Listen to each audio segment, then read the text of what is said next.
Hi, everybody. It's Kanesha here from boldlivingtoday.com, and welcome to the Wednesday Club. This is our second episode. So good to see some of the bold thinkers here, and welcome back to some of our new people. It's Wednesday. It's somber day for many of us as we remember 9/11. And in talking to some of my clients this week, and I have a couple of friends who have birthdays today.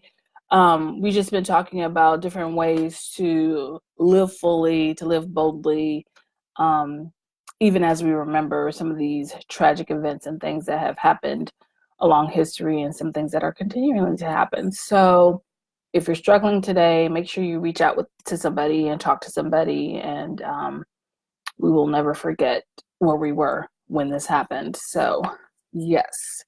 So Wednesday Club, what is it? And this is for the people who are new here, or if you missed last week's broadcast.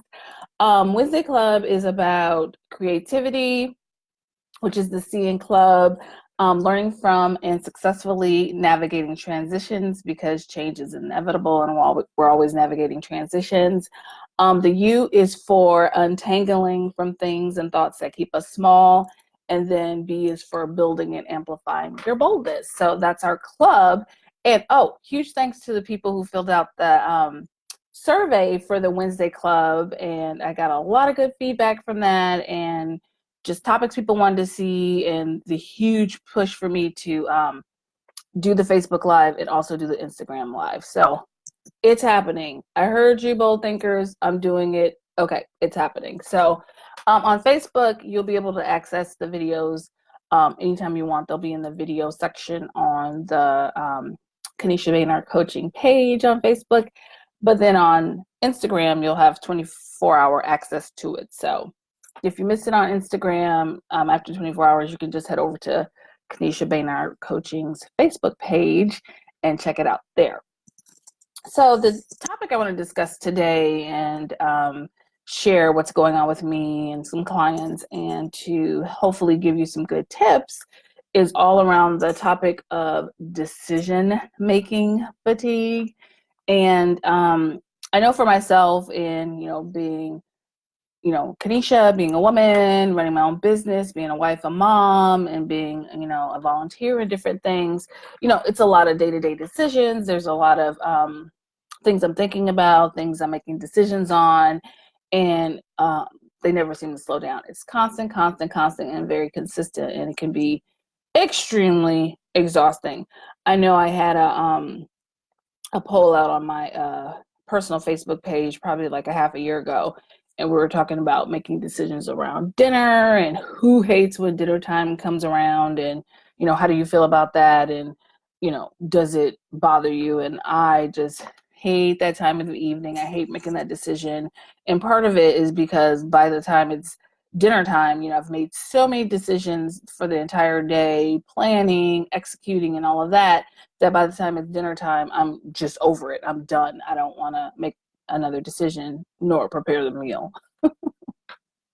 So I'm always pinning things on Pinterest and making these beautiful layouts in my bullet journal for meal planning. And then when it's time to make the meal, I'm like, that's okay. I'll pass. I'm good.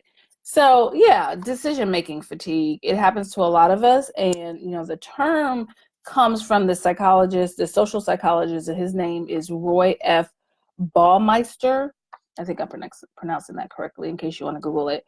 And I'll put his name in the video notes. But he coined that term, and it's just meaning like after we have spent, a large amount of time making a bunch of decisions, by the end of the day or the end of that session, like whatever that time period is for you, that the quality of your decisions, the quality of thinking them out, the quality of the outcomes you will have typically decline, because you're exhausted from making all those decisions. You are fatigued in making thoughtful decisions.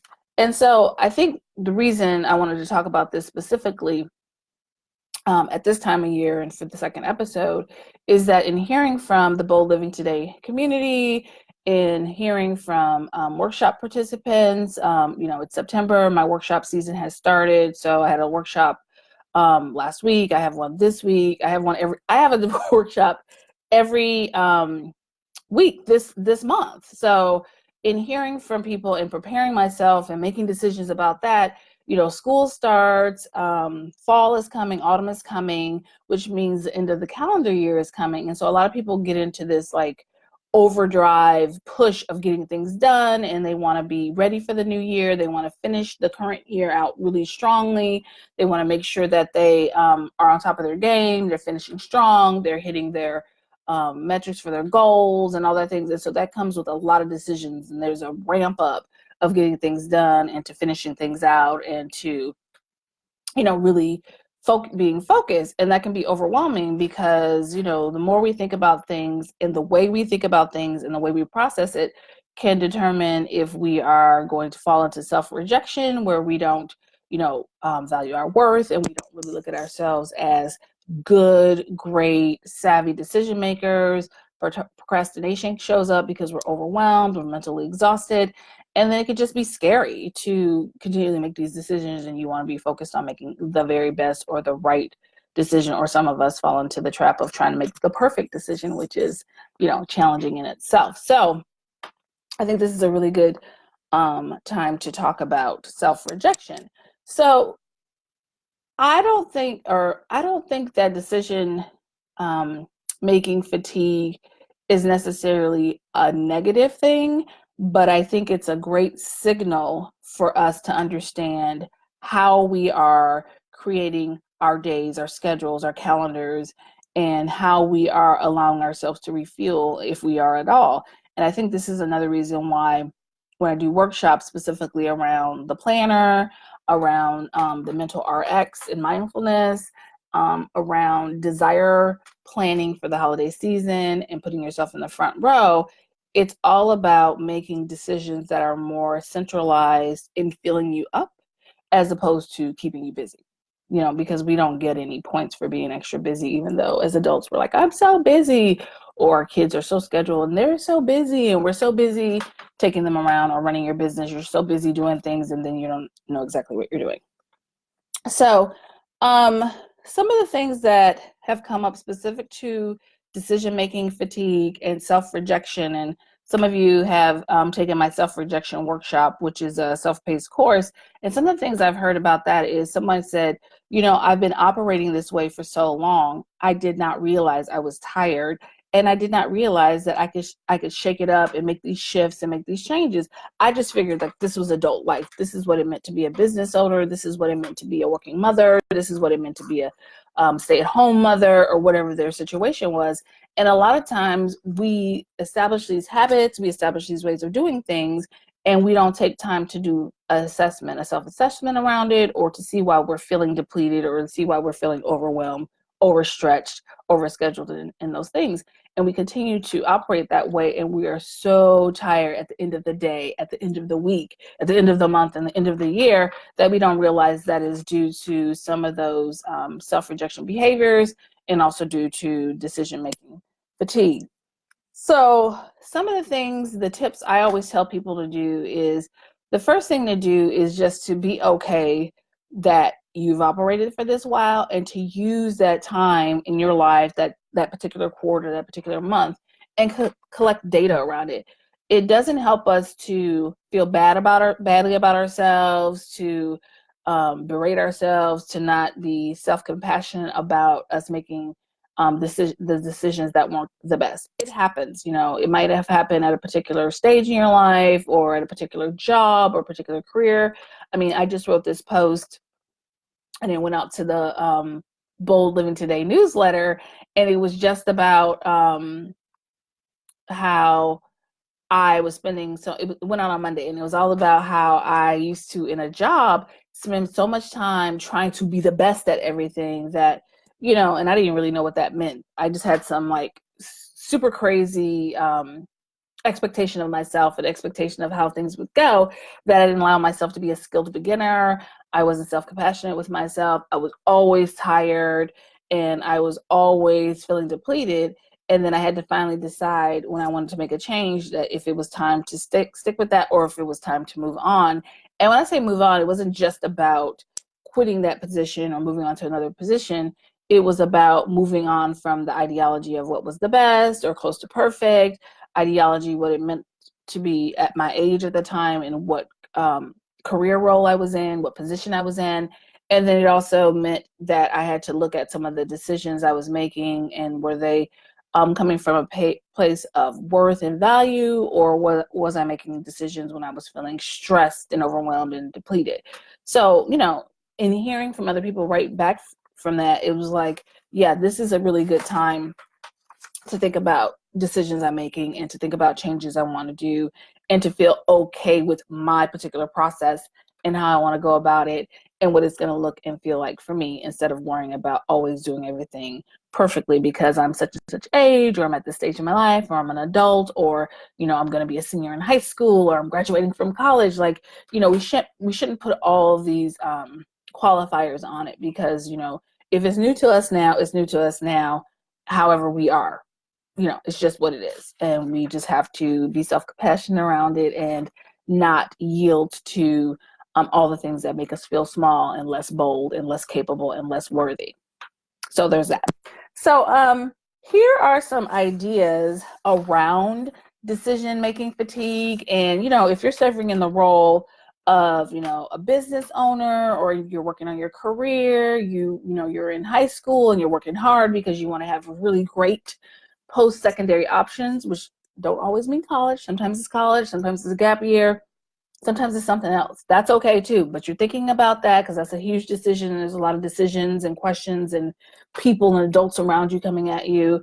Or if you're, a young adult and you're still in the transition of figuring out what that means for you and where you want to be, caregiving, parenting, if you're in those roles, here are some tips around decision-making fatigue and how to really help yourself. And you might need all these tips, or you may only need a few to give yourself just a little bit of comfort and just a little bit of relief, so that you can refuel and have a better space around making decisions for yourself, and just living your life a little bit more boldly, creatively, and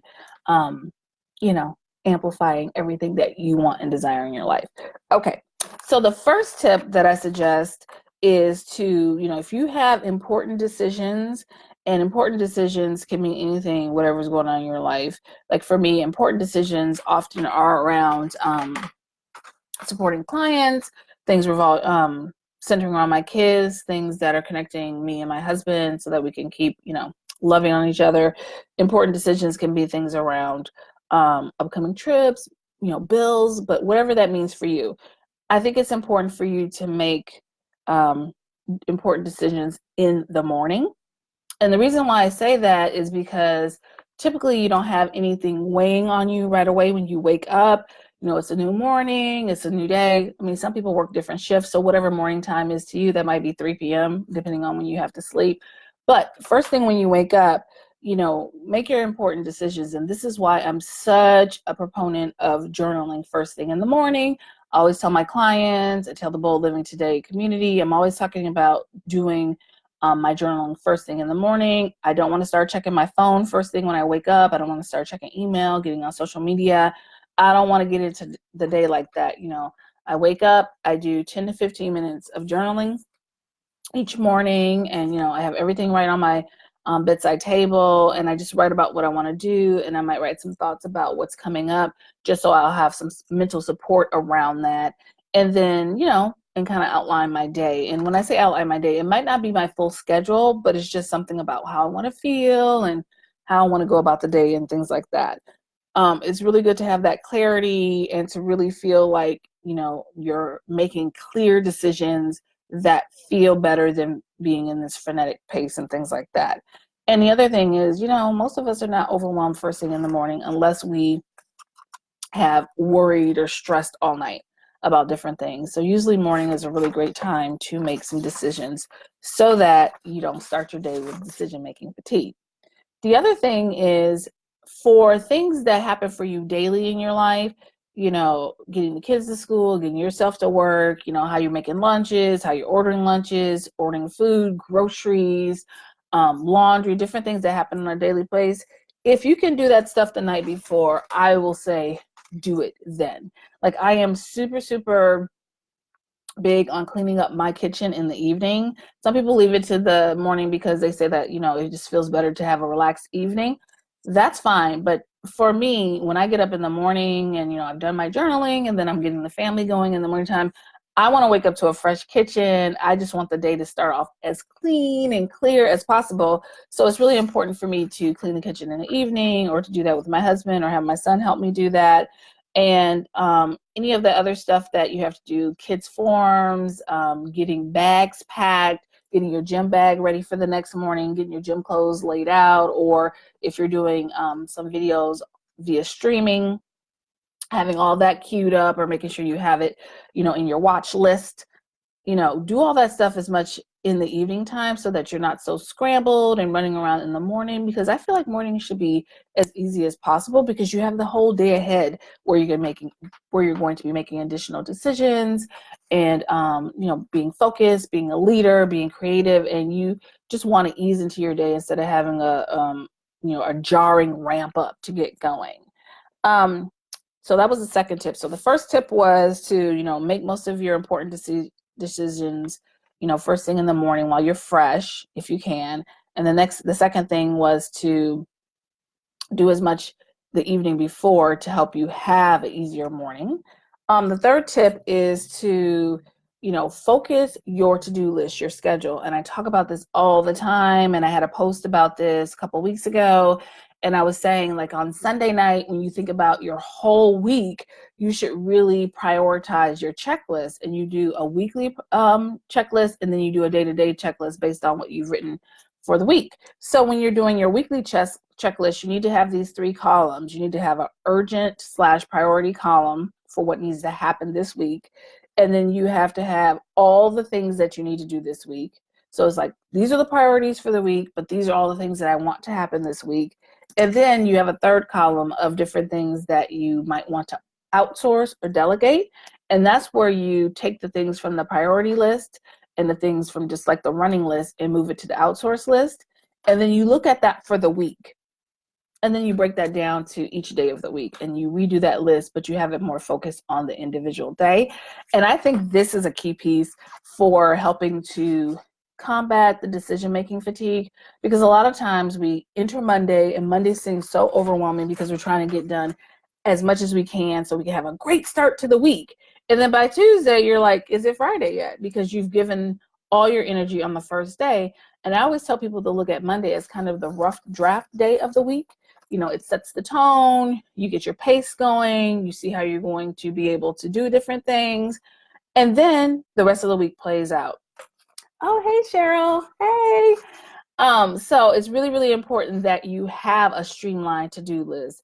And the to-do list needs to be realistic. I always encourage people to make that list, but then I like to use a visualization tool to make a circle that's kind of like a clock.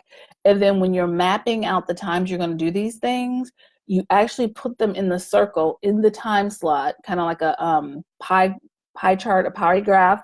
And then you put the time of things. For example, like if you say you're going to work out and you have your circle and you work out from 6:30 a.m. to 7:30 a.m., you would just put a triangle for 6:30 to 7:30 in that circle. And so when you map out all the different tasks you have to do, map them on that circle so that you actually see how much you can get done, because we often underestimate the amount of time it's going to take us to get things done. It happens to me all the time. I'm like, you know what, that's going to take an hour. And it's like a 2-hour task or a 90-minute task. And that's not bad. It's just that we have to be realistic and give ourselves enough time so that the making of the decisions does not exhaust us to the point where we can't make quality decisions moving forward for that particular day or for that entire week. So we have to pace ourselves. So that was the third tip. The fourth tip is, later in the day, you've been really good about getting your workout in, you laid out things before, your morning was really easy and you're going through the day. And then a lot of times some of us get into our groove, we forget to eat. I never forget to eat, but we forget to eat. We forget to have a good snack, or we pick food that's not really energizing for us. It fills us up, but it's not really good for our health and our blood sugar. So you definitely need to make sure you are well fed later in the day before you make additional decisions. Because when you make decisions when you're hungry or hangry, those are not always our best decisions, and we don't always have the wherewithal to hear all the all the potential possibilities, and to really support how we want things to play out, because we're just so focused on our body not being, bodies being fueled in the way it needs to be fueled. So make sure you've eaten before you make some important decisions later in the day. And then the last tip, which I think is super important around decision-making fatigue, is, aim to do what's good enough and your best, but don't focus on perfection. Okay. Because a lot of times when people don't get started on things and they start to procrastinate, is because they're too worried about doing everything perfectly or doing it the best way possible. It's okay to have a first draft. It's okay to have several iterations. It's okay if your first go or your second or third go is not, the very best when you're starting out. Give yourself time. It's okay. Because if you're so focused on making the best and absolute perfect decision from the get-go, sometimes you might not get started, or you'll be too tired before you even get going. And that's not bold. That's not how you amplify your boldness and build yourself up. That won't work. So make sure that you focus on doing what you can. And then if you've written your list the way I've suggested, the priorities and urgent things, the things you're going to do that particular day or week, and then how you can outsource and delegate. If you're having challenges with making decisions, that might be in the delegate column or also the support column, because sometimes when you delegate something to somebody else, that just comes back to support you. It's not that you couldn't do it. It's not that you weren't capable. It's not that you can't do it like everybody else and you're less productive. It's just that you recognize that in certain areas, when you're making certain decisions, it's better for you to have a team, to have a partner, to brainstorm things in a group before you make the final decision or the get started initial decision. So be okay with that. There's nothing wrong with working with people and getting support and help. It doesn't make you less capable. All right. So a couple other things that are just related to the decision-making fatigue. I've said a lot of information, and I would always encourage people to make sure they're getting as much rest as possible. And notice I said rest and not sleep. I average about 7 hours of sleep a night. My husband is a huge sleeper, so if I didn't have him as a more scheduled sleeper, I probably would only get like 5 hours of sleep. So I feel really proud about my 7 hours. But because I only get 7 hours a day, I do gift myself with a little afternoon break. And what the break looks like for me is either sitting outside, sitting on our balconies, sitting by the pool, or if I'm out and about and doing things between meetings, I might go to a park and just sit, or sit with the windows open in my minivan, which, sometimes you'll see me filming something from my minivan. And that just gives me a nice little boost in the afternoon to fuel myself, because I know that I love making decisions about my work and I love making creative things happen. But at the same time, I know by 4 o'clock when my son's out of school and things like that, my brain is exhausted. So I typically take that break around 2:20 p.m. I have a reminder on my phone that pops up for me to take my little break. And, I'm probably about 80% good at taking it. So, work in progress. But that is a way that I work on combating decision-making fatigue for myself. And then I also get our groceries delivered. I don't know, in the past year and a half, I've started loathing grocery shopping. I don't know what that is about, but so now I'm getting our groceries delivered, and that really, really helps, because I will put things in the cart when I'm ordering it, and then I just hand over the computer to my husband and my son, and then they can add what they want, and I don't have to make all the decisions for the food that's coming into the house. And I have some help around that, and it's been working really well for us for the past couple of months. So, I recognize where I'm starting to feel like overwhelmed with different things. So that's a different way I've delegated and outsourced it. So it's been really fun. So if you have any tips you use for yourself around combating decision-making fatigue, or different things that you've used, services, books, tips, tools, please add those to the comments, because I'm always learning. And I'm sure people from the Bold Living Today community would love to hear those things too. And if you haven't signed up for our newsletter, I will put the link in the video notes. And that way, if you ever miss a Wednesday Club, the video comes out the following day or two after, so you can see it. You can always find things on Facebook, Kanesha Baynard Coaching, and then you can also find links to everything at boldlivingtoday.com, which is the main hub website with the blog post, the different on-demand courses, the different books and things like that, tips and tools for you for a bold life and for you to create your own vision of what it means to live boldly. So glad to see everybody today. Next week coming up, I'll be talking about using visualization. What was I going to say? Sorry, my doorbell just rang, so it distracted me. Using visualization to help you with your productivity, because I'm doing an upcoming workshop for a group of women. It's a business mixer, and I'm going to be talking about the focus protocol and how to amplify your productivity. So I'll be talking to you all about aspects of that, about using visualization to help you with your productivity, your creativity, and of course, your inner wellness / mindfulness, whichever word you like to use, or mental health, whichever word is comfortable to you, for you to use. And I'll be talking about a tool I use with my clients and showing you some things. And I put my collages back up on the wall. It was kind of naked during episode 1 because I had taken them down for a workshop to take as examples. And then when I saw the video, I'm like, that was too bare. So I have them back up. So I'll be talking about that in the next episode. So I hope you join me 12 p.m. Pacific time, because I'm in California. And have a great and bold day, everybody. And thanks for joining me, and take care. Bye.